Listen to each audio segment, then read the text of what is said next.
Hey everyone, this is Shane Trotter and Justin Lind is here with me, and we're gonna talk a little bit about we're gonna respond to the recent new rule that Bill Maher had, where he discussed fat shaming, and he, in so many words, kind of said that fat shaming needs to make a comeback. It doesn't need to go away.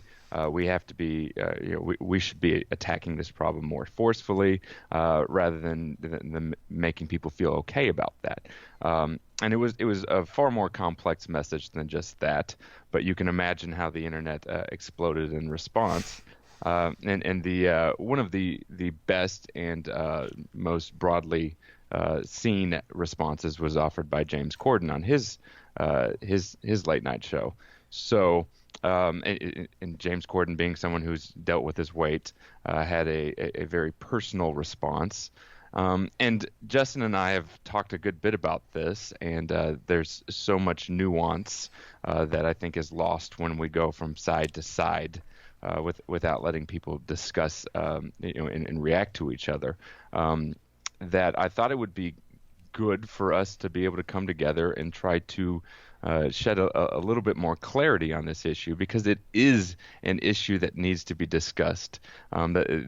We have to be able to figure out how collectively to right the ship, because there are some, significant mental, physical, and emotional health problems going on that don't seem to be getting any better. So I think that was the spirit that Mara had. I think Corden's response was appropriate in many ways, but anyway, I think I'll leave it to you, Justin, to start to identify where there's a gap that needs to be filled. Yeah, absolutely. I'll start by saying that we will link both of those below, and they're both very well thought out and also very just funny and entertaining to watch. But like you alluded to before, when you have only a single person's or a single viewpoint being expressed, a single person speaking into a vacuum, essentially. I mean, each one of them, it's just a 7 to 8 minute monologue centered around a single theme. There's no discourse there. They also both have a team of writers, and they're both comedians in their background. So it's like, of course, you're going to go to one extreme when you express some viewpoints. You're going to make some hyperbolic statements that are more aimed at comedy than they are at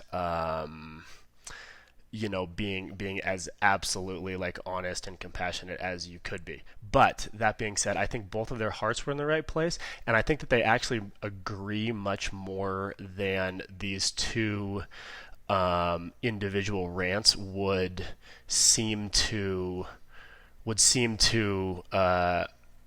indicate. Bill Maher went really hard in one direction to be funny, and James Harden went, James Corden. James Corden, sorry, yeah, James Harden, yeah, basketball. James Corden went hard in the other direction, also to be funny, but to play the devil's advocate role.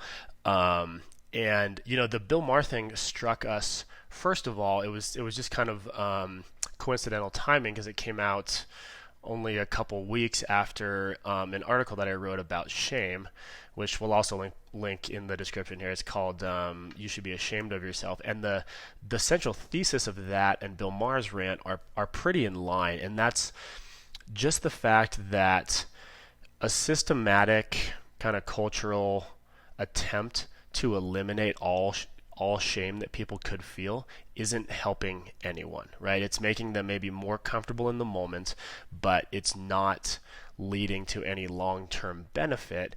And I make the analogy that when we look at all the things that we want, the qualities in ourselves that we want, the aspects of our life that we want to build, the projects we want to get done, those things pull us towards them. And that can be great, but it's not as strong of a push from behind. So shame is, where we're at now, but it's also the things that we could easily slip into if we let ourselves kind of grow in the opposite direction, and that the push forward from some of the bad things behind us, or that we want to leave behind, is a stronger force to move us than just this kind of theoretical pull of better. So I think that there's a huge social utility for feelings of shame that can move people and thus move cultures and societies in the right direction. So trying to eliminate shame just for the sake of individual comfort in the moment is a really, really dangerous, slippery slope. Yet at the same time, and this is something that I say and Bill Maher says and James Corden grants Bill Maher, is that you don't want to just go around making people feel bad for the sake of making them feel bad. Right? So there's a big difference between running up to a random stranger on the street and making fun of them for being overweight than it is to sit a loved one down and say, hey, I think that you've put on a little bit of extra weight, or not even family, like hey, I think that you're not as healthy as you could be, and try to move people in the right direction. So it's aiming to help rather than just aiming to hurt. Yeah. And I think that that's the biggest distinction. Yeah, certainly. But we talked about this earlier. I think one of the bigger things is it is not responding. The bigger issue is not even responding to the anecdotal or the individual. It is, and I think this is what Maher was trying to prompt, and what he repeatedly tries to prompt when you see his new rules. He'll attack the social media culture, and we have to have a societal discussion, and right now the framing that is often there is that you can't talk about these things, or when you do, you're immediately going to be called a bully or accused of fat shaming and this and that and the other thing, and we can't have a discussion about these things that have to be put. We have to recognize how big of a deal and how insane the modern environment is in regards to eating and moving, so it's not even shaming individually. It's creating a culture that pulls us in the right direction, and creating cultural. Culture has this amazing power. It's driven many civilizations in the past to run into battle. To be willing to overcome unbelievable fear. It's driven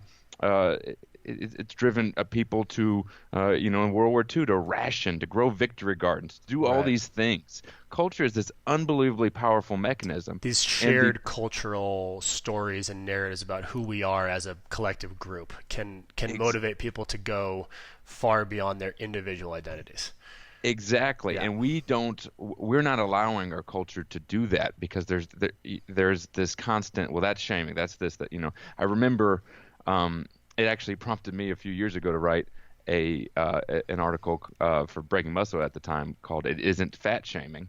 We're trying to make that distinction. It's like we have to have this cultural conversation. I was responding to my wife was reading about the average women's dress size being X and X high, they're higher than we've been told than the cultural conception. It was like a 16, I think, was the average or whatever. And I don't even, I don't wear dresses, so I don't know what that means. But she was responding like, wow, I had no idea that was average now. Thinking that, okay, this is clear evidence that society needs to talk about health. That's a big deal. I said, keep reading. I bet you the slant they take is completely different than and she was aghast. She's like, oh, you're right. The slant they took was, so therefore we shouldn't be showing any images of women who are healthy. We should be showing, we should be telling people that normal is to wear a size 16, or to tell people it is normal to be fat. And this is a really, really big problem, to normalize this environment that is clearly, our culture isn't pulling us to be better, it's clearly pulling us to be worse. We are normalizing these patterns that destroy our spirit and in our minds and our bodies. They make us a lesser version. Yeah. And that's the issue.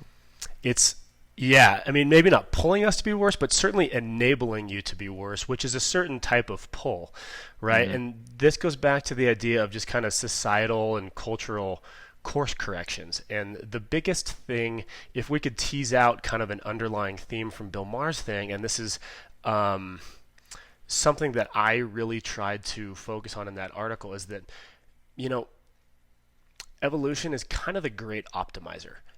You're not capable of feeling certain emotions if they don't feel some sort of utility. There's outliers. There are things that kind of get brought along that aren't really serving us in the modern day, but most emotions serve a purpose. You know, like we wouldn't really be capable of feeling shame.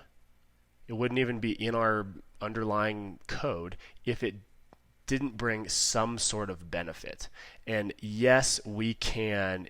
The reason why shame is such a strong negative feeling is because it's meant to be a strong force that moves you, right? So Absolutely. we've be, when we have a cultural value for comfort and protecting the feelings of people, shame immediately becomes the enemy because there are very, very few emotions that we're capable of feeling that are less comfortable than shame. Hmm. Right? It's not a fun thing in the moment, yet it also has the power to move people. And the problem with a system that is trying to eliminate it is not only does it eliminate the opportunity for people to feel a force that can move them in a positive direction, it undermines the very idea that shame can have a positive context. Right? It's like Hmm. we understand that, like, ooh, if you go to work out, you might feel some muscle burn in the moment. You might be breathing really heavy and your lungs are going to hurt and you get a headache right now, but tomorrow you're going to feel great, and you do this over the course of a lifetime, you're going to be strong and capable and all of that. Right? So like there's this Sure. collective understanding that a little bit of discomfort right now leads to a good thing. Like, yeah, that's some physical pain, but that's okay. That's good pain because it has this greater purpose. And shame can have it. It does have a similar effect, right? Yeah. But when we try to eliminate it and we just blanket statement as shame is a bad thing, it undermines the utility that it has. So it cuts people off from, because if you think that shame is a bad thing, any shame that you feel is that you're then going to receive it as this is something that is hurtful, it's damaging me, it's not doing me any good. But if you can have the understanding, like we do with exercise, that like, oh, I'm feeling this, maybe it's telling me something, and individually you're able to contextualize it for what it's trying to teach you and where it's trying to move you, then it's not a bad thing. It's uncomfortable, but it's not bad Yeah. because you're Yeah. It's able to. feedback. Exactly, it's feedback. You're able to receive it, and it's like, yeah, okay, this hurts, but I can tell myself a larger story about this, and I don't just receive this as a blow. Yeah. And so we have to. The story is individualistic in nature, in the fact that shame is something that we all have to contextualize um, in our own mind to then turn it into a good thing. It's not going to be inherently good, right? Like you have to receive it for what it's trying to tell you and then move accordingly. But if we are changing the story around shame that there is no good aspect of it, then that is completely missing the point, because you're not going to eliminate our physiological emotional capabilities to feel shame. That's not going to go Sure. away. Like that Sure. is like it's built in, right? And then trying to craft a world that you're never going to feel any sort of shame, that's impossible too, because even if no one inherently goes and calls you out on any of your uh, bullshit, for lack of a better word, you're still going Best to part. you're you're still going to compare yourself to other people. So you can still be a source of your own Sure. shame. So expecting it to go away and wanting it to go away is just a losing battle. We need to have a better story about like contextualizing it and understanding what it can actually tell us. Sure. Well, it's indicative of a culture that has that's just obsessed itself with feelings over truth.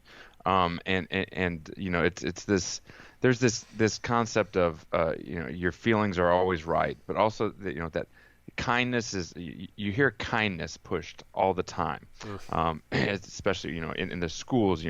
Just be kind, just be. But it's such a simplified notion of kindness, Well, what does the that way I've mean? seen it. I'm Yeah. sorry.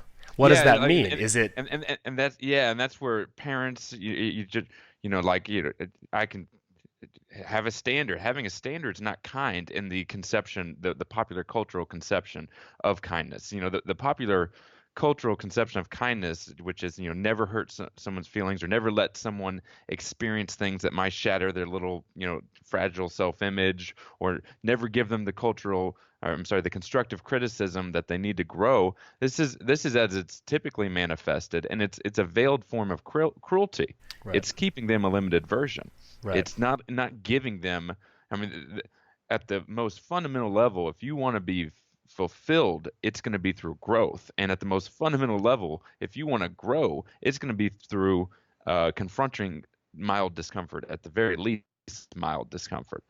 Those are the only way. That is the feedback mechanism that prompts us to a higher level. It's resistance and adaptation. So that to me is we have this perversion of kindness, where we can't talk about these things. And to go back to earlier, I really do believe that culture is not pulling us up; it is literally pulling us down. Yeah. If you look at the why is it so hard for people to get healthy? It's because everything in our society is pulling us to very unhealthy decisions. Right. Why is it so hard not to check your phone, constantly? Well, The it's not only environment- pulling us towards unhealthy decisions, but then it's changing the understanding that what you're doing is even unhealthy. exactly, You it's know? a normalization process. Yeah. Yeah, You and know, I don't. we believe things are normal that are so extreme. Right. So to pull into balance seems extreme, Right. if that Yeah. makes sense. I like what you said about the dress sizes in the beginning, where it's, we should be showing more women, and I guess people in general, that are of the average size, um, because that is what people actually are.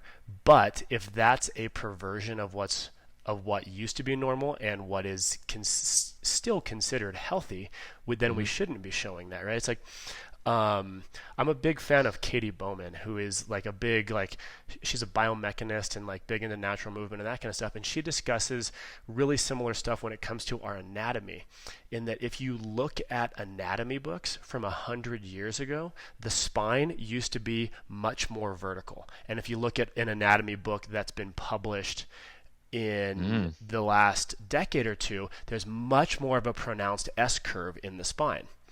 And it's because that is based on the average of all of the examinations that they're doing on humans. So what's being portrayed as normal, healthy, like baseline level anatomy is actually being dumbed down based on the last 100 years of us sitting and slouching and all of that kind of stuff. And Interesting.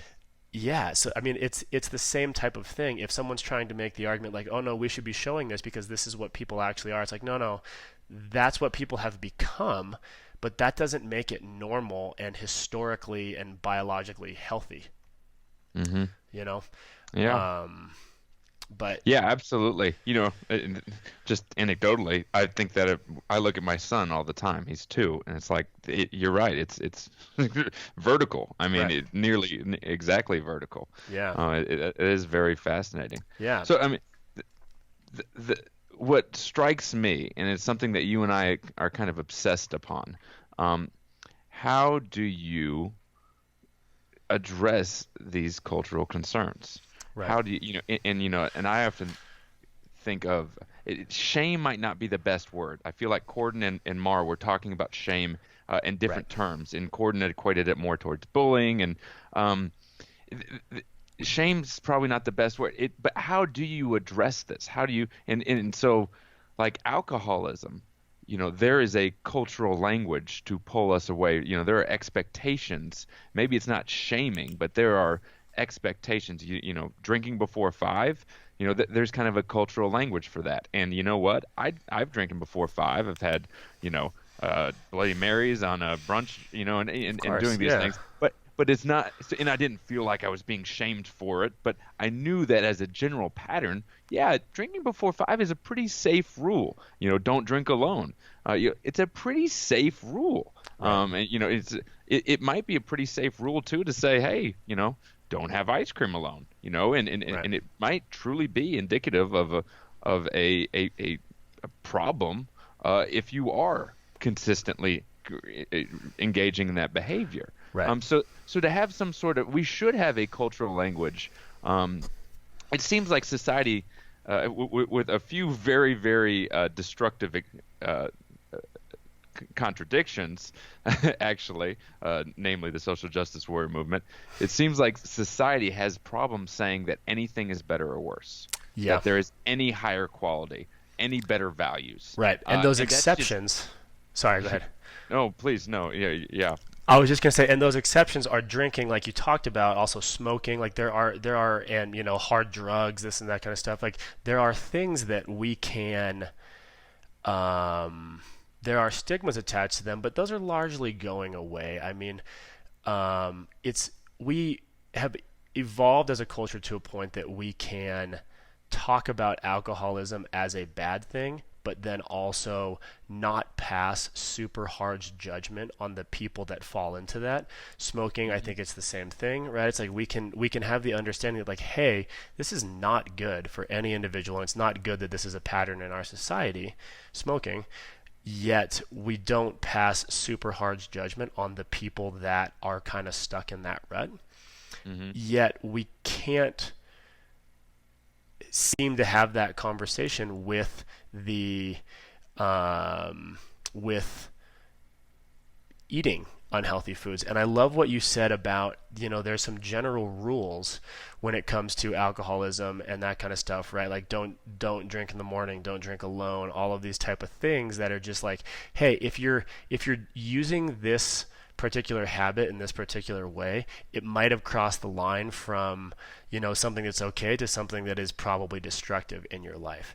Yeah. And, sweets and other unhealthy foods originally were supposed to be a treat. They were supposed to be enjoyed within the context of this is ceremonial, or I'm just sharing this with other people, or all of this kind of stuff. It's a contrast to the daily norm, It's a which makes it contrast a to the treat, which you makes know? it actually special. Right? Yeah. If it becomes Yeah. built in as a part of your day, it's less special. But when it's seen as a treat, then inherent in that is it's like you don't do this all the time, and when you do, it's special, right? So drinking can be that. I mean, even if you're drinking a little bit every weekend, you're probably sharing it with friends. There's people over at the house, and you're having a glass of wine. You go out and you meet your buddies for a beer. There's this kind of larger context that's around that individual thing. If you get home and you have 4 drinks by yourself, then that's using that particular habit or action or substance or whatever outside of what its normal context is. And it's the same thing about having a pint of ice cream every night while you watch TV, or having dessert every single night after dinner. Like, Hmm. that's now just become a normal thing, and it's like, Hmm. oh, like you better eat your vegetables or you're not going to get dessert. Like dessert is this like built-in thing that we're doing every night now, you know? Hmm. And, Hmm. You could even just quickly, you could apply that to social media, where it's one thing to want to share photos with your family at large who doesn't get to see your kids often, and right. it's quite another to every single second of your life where it's like, oh, I have free space, I have to fill it, Right. I gotta It's scroll. nuance. It's Yeah. nuance, and like the thing that is lacking, that I think we're trying to accomplish, is that this kind of point counterpoint thing between Bill Maher and James Corden is there can't be a discourse back and forth, and as in most things, the truth always lies somewhere in the middle. And I think when you said that they're kind of talking past each other, I think it comes to a distinction between shame and shaming. Shaming is a brand new word. Like Hmm. that didn't used to be a thing. Shame is a noun. It's a thing that you feel. To transform it into a verb, to this thing that you can do to someone, changes the meaning of what it is. And I think supports that idea where we're talking about that shame is inherently negative. So shame is just this built-in part of who we are. It's never going to go away. Um, and like I said earlier, it can move us towards good things. You know what I mean? So it's just an emotion. It's not necessarily good or bad. It's the good can come of it by how we contextualize it, or it can feel bad based on how we contextualize it. Shaming is kind of built under the guys that like, oh, that is something that is inherently bad. That is something that someone does to you. You know, you're a victim of shaming. It's a branch of bullying. It's a branch of bullying, and those are two different things. And both Bill Maher and James Corden make good points, and I think Bill Maher is more on the side of, you know, he says fat shaming needs to make a comeback, which is sensationalist and funny, and you know, it's you know, he's ranting and all that kind of stuff. And I think what he's really saying is like, hey, it shouldn't, allowing people to feel at least a little bit of shame over poor physical health, that shouldn't have gone away, right? If we want to like frame what he said in a more nuanced way. Whereas James Corden is talking largely about shaming. And again, it's like you don't want to go and purposefully make someone feel bad for the sake of making them feel bad, but we also shouldn't normalize these patterns that they've fallen into that are unhealthy. Like let's not change the definition of what healthy is just because most people don't meet it. Sure. Well, and I think that's what Maher does. I mean, if you're able to look past the sensationalist language, the hyperbole, and in the kind of potentially cruel ways he went to get laughs, he he really grasps the how extreme the problem is, and Right. he makes a great argument for just how big of a problem it is, and it has to be. We have to have some mechanism to discuss this, and I think what he's responding to, and is this feeling that we cannot talk about this, that everything has to be packaged in such a delicate way for everyone, and that everyone is, what is it about the culture right now where we have no ability to take in feedback, to take in constructive criticism, to grow, and I think maybe he's equating that with maybe too far, but with this kind of this movement that created the terminology of shaming, this that is always looking to prop up feelings over truth. Right. And we have got to be able to confront hard truths. Right now, we have some very, very hard truths, and we have mainstream culture with that doesn't allow for conversation and dialogue in the realm of truth, that props up feelings over truth and tells people, no, you can't say that, no, you can't say that, no, you can't say that, and in fact punishes them very harshly when they're trying to, part of wading into truth is taking a little bit of risk, and Right. you have to be able to explore ideas and get Occasionally feedback from step people. over the And line.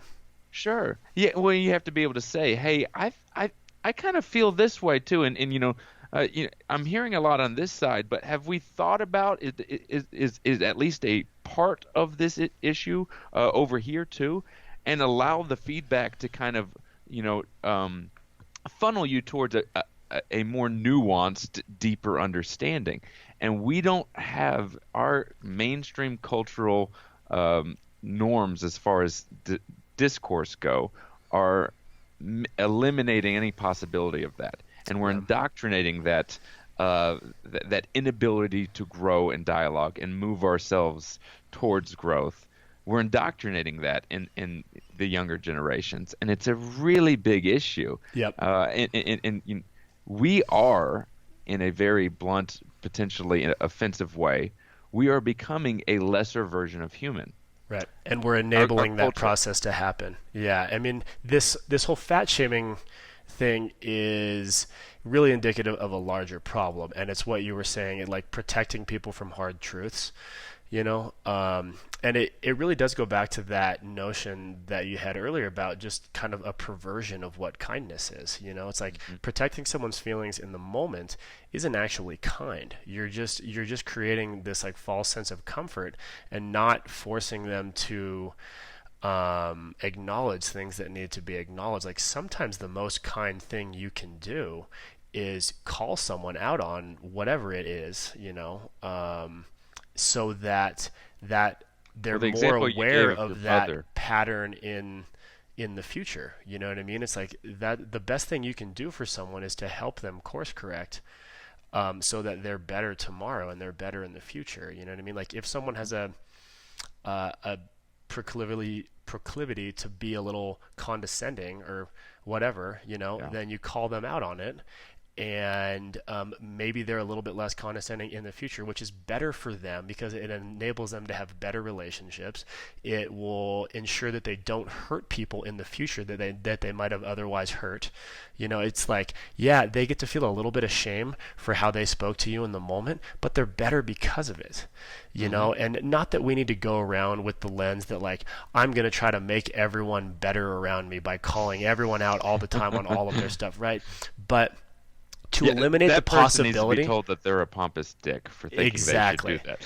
Right, that. exactly. Yeah. But to eliminate the possibility or the mechanism that allows me to say, hey, Shane, I don't think you should have done that. Or, hey, it would have been a better idea to approach that. It's it allows for no nuance whatsoever. It's so infantile to just allow people to be comfortable all the time. Like, I don't want to be comfortable all the time. I want to be better than I was yesterday.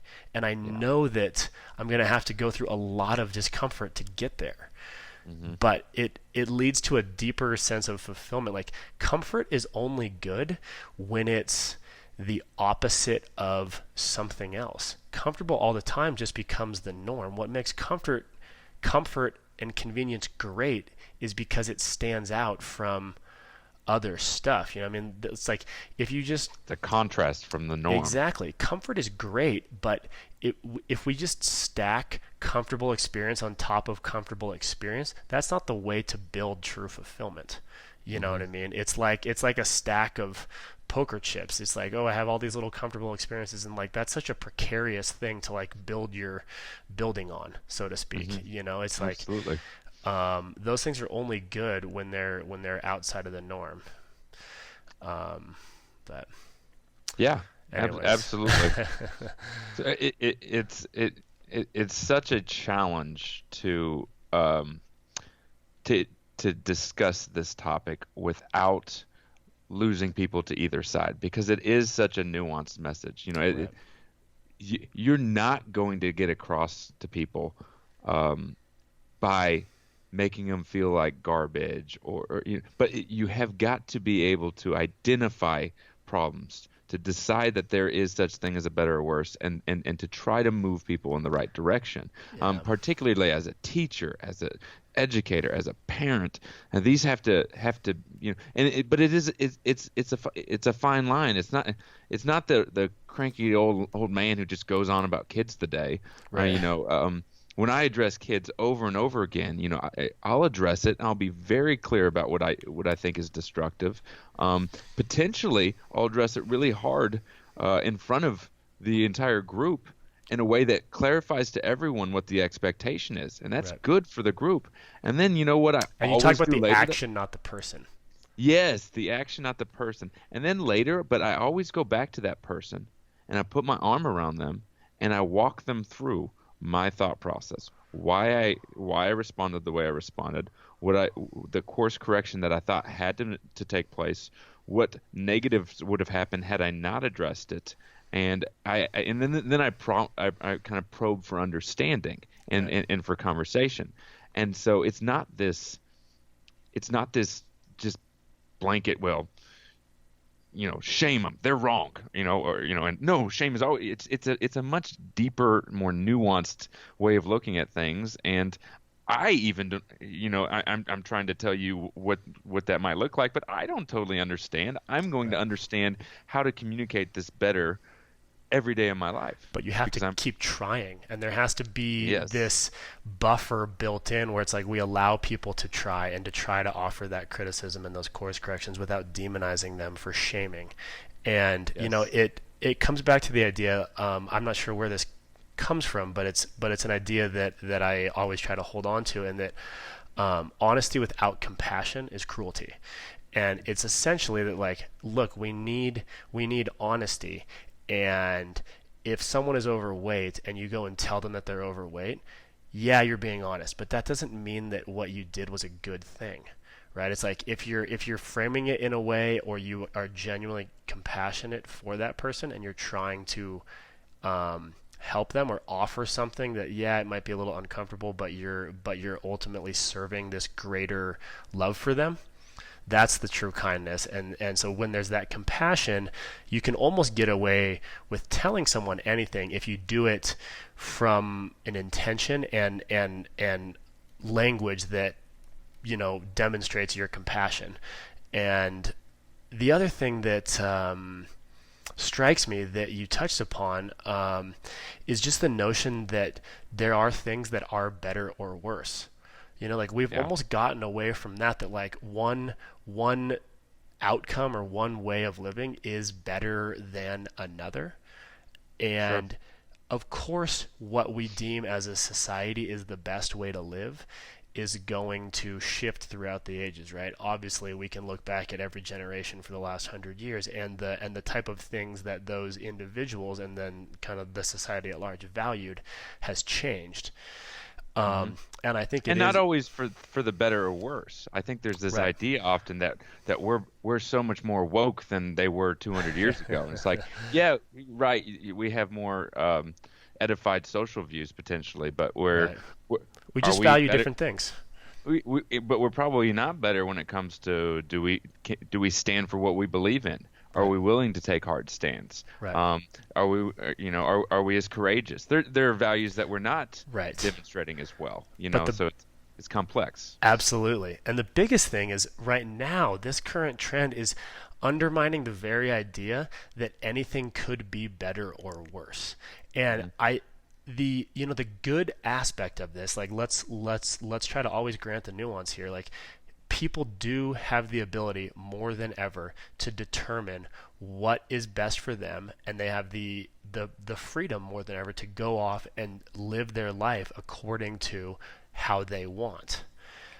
Which is a beautiful Beautiful. thing. We have built into this movement that you get to determine your measures of success and your measures of fulfillment and all of that kind of stuff.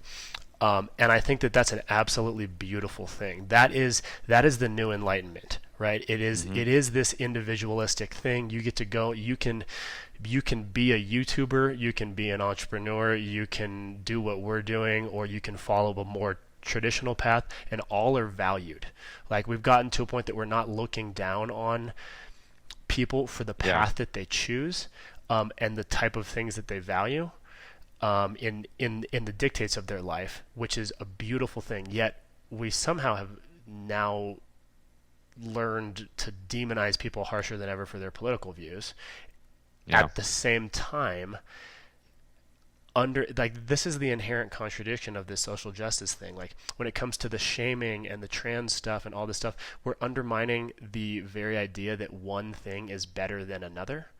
Yet at the same time, they will demonize people on the other side of the political aisle as being like, that is absolutely wrong. So it's like, well, which one is it? Are you right and they're wrong, or is there no such thing as better or worse, right or wrong? Well, that's You the know, problem is the contradictions are just so striking. It's yeah, just like it's incoherent. yeah. It's just uh, clearly Right. incoherent. You And the know, rules change to serve their narrative is really what it is. Like, let's get sure, down to brass tacks. I mean, we're going way bigger than just the fat shaming issue now, but like, sure. it's a dogma, and like any dogmatic view, you shift the rules and you shift your perceptions of things to suit that dogma, which is which is right. It's like you're starting from a conclusion and then you're looking for evidence to support that, like through a certain lens, rather than trying to be as objective and then landing on your views later, right? It's like it's going the opposite direction. Sure. I mean, every logical fallacy in the book. It's Right. just, it's yeah. And what's interesting to think of too is the idea of tolerance. And that's where the contradiction lies. Is there extreme tolerance here and zero tolerance here? Right. And it's like tolerance is an interesting thing because absolute tolerance, well then we all die. You can't just tolerate crime and everything like that. And, right. Yeah. Then it's like, okay, is murder okay? Yeah, but also this idea of tolerance is you're not tolerance can be quite a to a degree, really a virtue. But tolerance is, it's kind of in almost a stoic sense. Your ability to deal with things that you find noxious, or what's it mean if you tolerate heat, really, really stifling heat and humidity? It's not that you love it. It's not that you think heat is synonymous with living in Hawaii and that perfect kind of no, it's that you can tolerate it well, that you're able to be amongst things that aren't as that you don't find as high quality. Right. We're trying to now say no, you can't think that anything's better or worse. Right, you have to love everything, and if you don't, you're a bigot, you're a racist, That's not shaming, right? Yeah, that's not tolerance. That's a delusion that is impossible. But it's not even grasping what tolerance is. Right. Well, and in the same breath, things you love. I don't tolerate hugs from my kids. Right. I look forward to them. Yeah. I know. It's just funny. I mean, in demanding that people be more tolerant, you are being like intolerant of who they are, right? So it's like there is this inherent contradiction in demanding that people become something else. You are expressing your intolerance for who they are currently. Sure. Right. So it's like and that's fine as long as you're able to say like absolute tolerance isn't the goal. Right.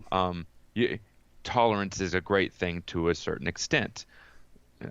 Just find nuance. Right. Well, that's what it comes down to. It's all nuance. So I mean, maybe this is a good place to wrap this up. Yeah. But to anyone that hasn't yet, whether you watch it before or after this conversation, go off and watch both of those things. Like I said, we'll link them in the descriptions below. And, hopefully we've added a measure of nuance to bridge the gap between these two, because individually, if you watch either one of those, they both get huge applause. And I'm kind of on board through both of their journeys to a certain like different aspects of my nature are on board for both of those sides. And I think that watching both of those and trying to empathize with where they're each coming from is probably the best thing that we could do, and to try to build a habit of always trying to do that around both sides of the issue. This just happens to be a nice public one and done in a way that's entertaining, and hopefully we've added a little bit of nuance to this conversation. I think that's a beautiful sentiment. I couldn't agree more. Absolutely. All right. Right on. Yeah, well, thanks for watching, guys. We'll see you next time. Life is too short to be normal. That's right.